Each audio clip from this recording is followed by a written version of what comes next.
A new inmate had just arrived at the prison. He had a cold, piercing gaze. His 8-pack abs were as clearly defined as if carved by a chisel, and the tattoos covering his body made it clear. This guy was a serious hard case. But the guards weren't about to show him any mercy. They intentionally sprinkled disinfectant powder on his head. As soon as the man entered the cell, a 300-pound sleazy guy sent him a creepy kiss. However, as soon as the guards left, the sound of a fierce fight broke out. The guards couldn't help but smirk, and when they returned, they found the inmates they had carefully placed in the cell already lying unconscious on the floor. The man arrogantly challenged them. However, this prison was filled with tough inmates like him. The next day, Jason went to the cafeteria for his first lunch. A bald man, looking vicious, sat down at his table. Without saying a word, he spat directly into Jason's food. But Jason, not wanting trouble, didn't react. Unexpectedly, a guy appeared right behind him. He loudly revealed the reason for Jason's arrest and imprisonment. His words immediately brought Jason's mind back to that night. That night, when Jason returned home, he found his wife unconscious.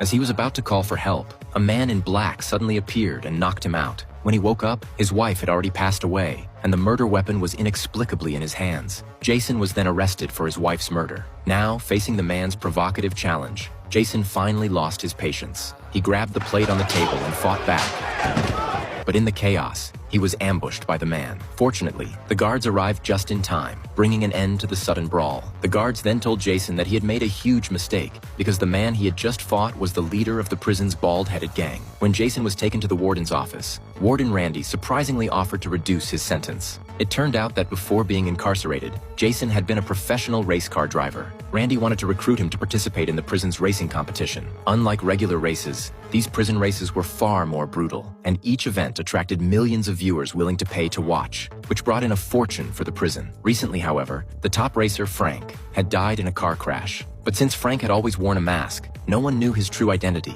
Randy proposed that Jason take Frank's place in the races. If Jason won just one more race, he would be granted his freedom. Although Jason didn't like being used, he accepted Randy's offer because he wanted to get out of prison as soon as possible and uncover the truth. He was then taken to the prison's car workshop. It was here that Jason met his coach, Winston, and saw Frank's Ford Mustang for the first time. The car was equipped with a V8 engine capable of producing 850 horsepower, and it even had a nitrogen boost system. Its armor was like that of a tank, with bulletproof steel plates covering the entire body and a 6-inch thick steel shield mounted at the rear. In addition to defensive smoke and incendiary grenades, the car was also armed with 2 Gatling guns mounted at the front. With a simple press of a button, the guns could unleash a terrifying 3,000 rounds per minute. Although everything was set up, Winston still cautioned Jason to be careful because his opponents were no pushovers.